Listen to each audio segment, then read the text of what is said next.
الحمد لله رب العالمين والعاقبة للمتقين ولا عدوان إلا على الظالمين وأشهد أن لا إله إلا الله ولي الصالحين وأشهد أن محمدا عبده ورسوله وصفيه من خلقه وخليله سيد الأولين والآخرين اللهم صل عليه وعلى آله وصحبه ومن اتبعهم بإحسان إلى يوم الدين أما بعد.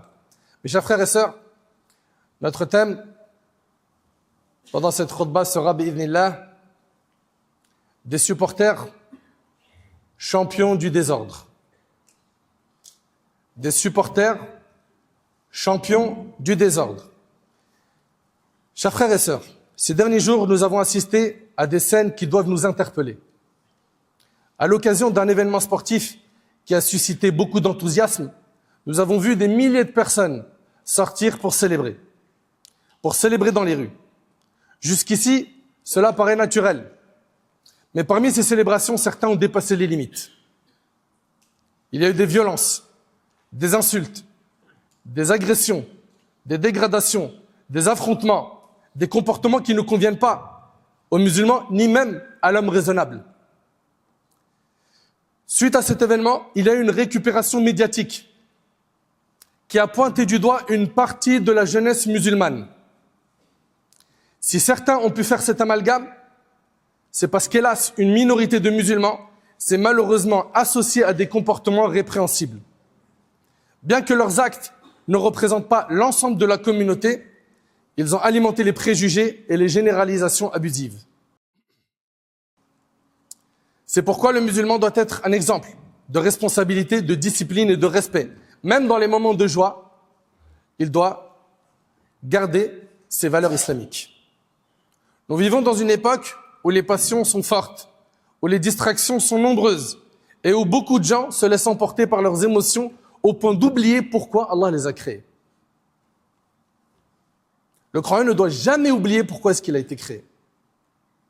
Il a été créé pour adorer Allah subhanahu wa ta'ala. Le croyant sait que cette vie est courte. Le croyant sait qu'il sera interrogé sur son temps. Il sait qu'il sera interrogé sur sa jeunesse, sur ses paroles, sur ses actes. Il sait qu'un jour il comparaîtra devant Allah tabarak wa ta'ala, sans ses amis, sans sa famille et sans ceux qu'il suivait ici-bas. Allah ta'ala dit وَلَقَدْ جِئْتُمُونَا فُرَادَ كَمَا خَلَقْنَاكُمْ أَوَّلَ مَرَّةٍ. Vous voici revenus à nous, seuls, tels que nous vous avons créés la première fois. Celui qui sait qu'il sera jugé seul, il doit se préparer pour ce jour. Il doit se préparer pour ce jour. La question n'est pas de parler d'un club ou d'une équipe. La question est plus profonde. Comment un simple match peut-il pousser certains jeunes à perdre leur raison, leur dignité et parfois même leur valeur islamique? Mes frères, le problème n'est pas le sport en lui-même. Le sport peut être permis et bénéfique. Le problème apparaît lorsque le divertissement devient une passion qui domine le cœur. Allah tabarak wa ta'ala dit Afara'ayta man ittakhadha ilahahu hawa. Vois celui qui a pris ses passions pour divinité. Allahu Akbar. Vois celui qui a pris ses passions pour divinité. Lorsque les passions prennent le contrôle, l'homme n'agit plus selon sa foi, mais selon ses émotions. Certains jeunes pensent que ce ne sont que quelques heures de fête, quelques instants d'excitation qui seront vite oubliés. Mais Allah n'oublie rien. Allah tabarak wa ta'ala n'oublie rien. Allah Ta'ala dit فَمَنْ يَعْمَلْ مِثْقَالَ ذَرَّةٍ خَيْرًا يَرَهُ وَمَنْ يَعْمَلْ مِثْقَالَ ذَرَّةٍ شَرًّا يَرَهُ. Quiconque aura accompli le bien, fût-ce du poids d'une fourmi, le verra. Et quiconque aura accompli le mal, fût-ce du poids d'une fourmi, le verra. Le jour où les gens se présenteront devant Allah, les vidéos auront disparu. Les publications sur les réseaux sociaux auront disparu. Les chants des supporters auront disparu. Mais les actes, eux, seront inscrits dans le livre des œuvres. Allah tabarak wa ta'ala dit وَوُضِعَ الْكِتَابِ فَتَرَى الْمُجْرِمِينَ مُشْفِقِينَ مِمَّا فِيهِ وَيَقُولُونَ يَا وَيْلَتَنَا مَا لِهَذَا الْكِتَابِ لَا يُغَادِرُ صَغِيرَةً وَلَا كَبِيرَةً إِلَّا أَحْصَاهَا. On déposera le registre des actes de chacun dans sa main. Et on verra ceux qui se rendaient coupables de kufr, effrayés par son contenu, dire « Malheur à nous !» Qu'a donc ce livre à n'omettre aucun péché mineur ou majeur sans le mentionner. Ton livre contient tout ce que tu as fait.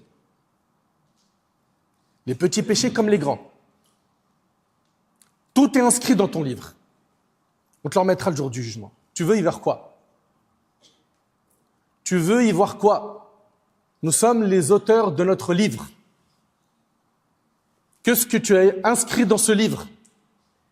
Qu'as-tu fait comme œuvre jusqu'à ce jour? Des bonnes ou des mauvaises?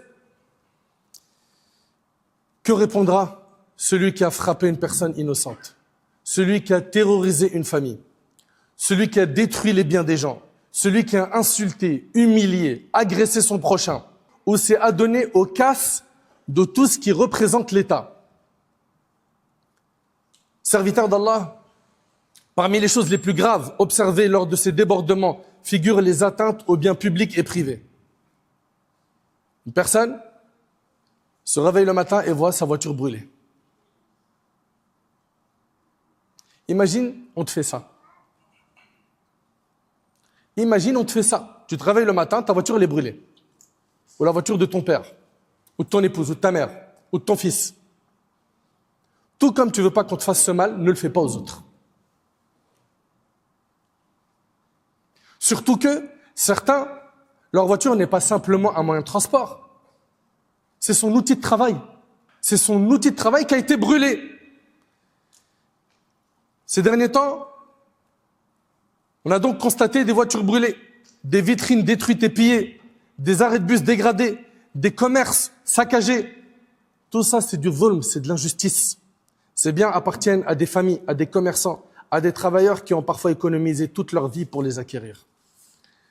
Et toutes ces personnes qui ont fait ces injustices, écoutez attentivement ce hadith. Selon Anas, le prophète sallallahu alayhi wa sallam a dit « Il y a deux choses dont Allah accélère leur châtiment dans ce bas monde, l'injustice et la rupture des liens de parenté rapportés par l'imam al-Hakim. » Ça veut dire quoi? Il y a deux choses dont Allah accélère leur châtiment dans ce bas monde. Deux choses, celui qui les fait, il va les payer sur terre avant de les payer dans l'au-delà. L'injustice et la rupture des liens de parenté.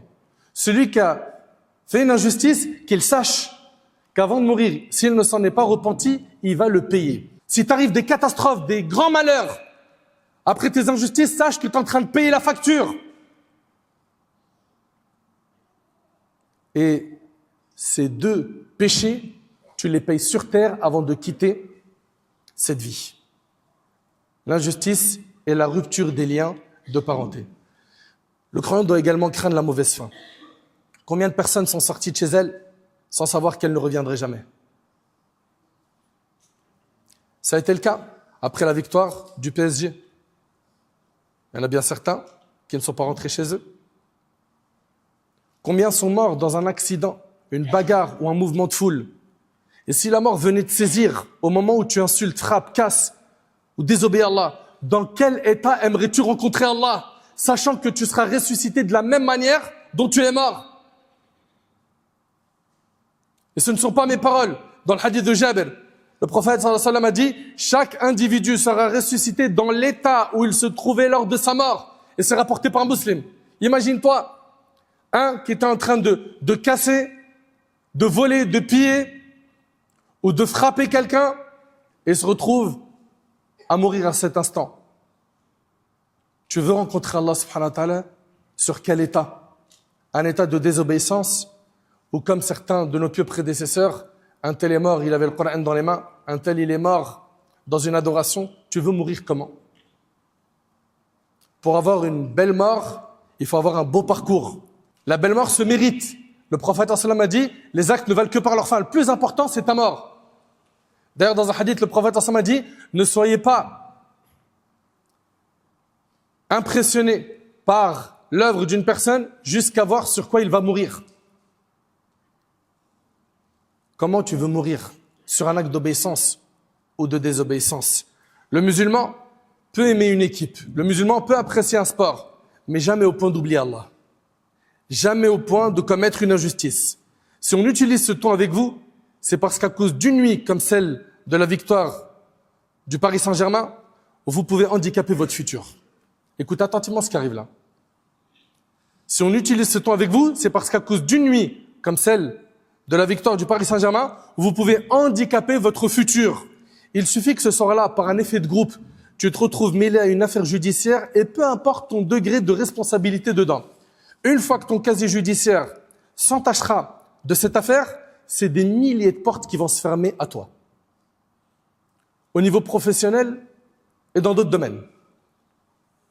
Ton casier judiciaire, là, il va te suivre partout. Partout. Pour une insouciance face au danger et au risque, tu peux pleurer des années à cause d'un casier judiciaire qui te freine tout. Tout tes projets.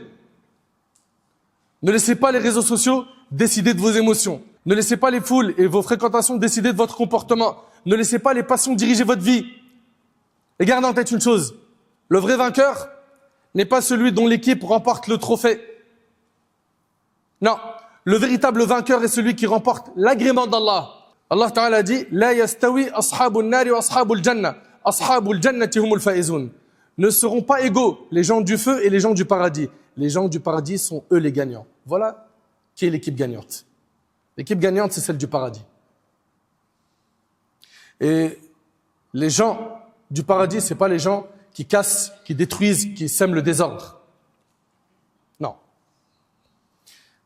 Avant de conclure ce prêche, rappelons également la responsabilité des parents. Allah tabaraka wa ta'ala dit ayyuhal ladhina amanu qu anfusakum wa ahlikum nara. Ô vous qui avez cru, préservez vos personnes et vos familles d'un feu. Il est facile d'accuser les jeunes, mais qui les a éduqués? Qui les a éduqués? Qui les laisse sortir en sachant qu'il y a un événement? Un événement où malheureusement parfois il y a du désordre, il y a des risques. Ils sont où les parents? Où est la responsabilité des parents? Il est arrivé dans le passé, et je m'adresse à mes petits frères, à mes enfants, écoutez bien s'il vous plaît, il est arrivé dans le passé que certains jeunes jettent des cocktails Molotov sur une mairie.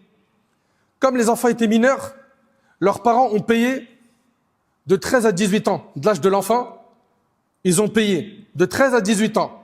Une fois l'enfant majeur, l'État se sont retournés contre eux, saisis sur salaire, et ils ont payé pendant une longue période. Une bêtise faite à 13 ans a fait payer le prix à toute la famille. Réfléchissez aux conséquences de vos actes. Et vous les parents, pourquoi ne pas enseigner à vos enfants la crainte d'Allah? Pourquoi on ne leur a pas enseigné le civisme et les règles de la vie en société? Qui surveille leur fréquentation et ce qui remplit leur cœur? Avez-vous oublié que le prophète sallallahu alayhi wa sallam a dit chacun de vous est un berger et chacun de vous sera interrogé au sujet de son troupeau? Chers parents, l'éducation ne consiste pas simplement à nourrir un enfant. L'éducation consiste à le préparer à rencontrer Allah. Les événements que nous avons vus ces derniers jours doivent être pour nous une leçon. Nos enfants ne doivent pas grandir dans le désordre, la violence, l'insulte. Ils doivent grandir dans la foi, le respect, la pudeur et l'obéissance à Allah. Chers parents, craignez Allah concernant vos enfants, avant qu'arrive un jour où ni les regrets ni les excuses ne seront utiles et où il est même possible que vos enfants deviennent vos adversaires.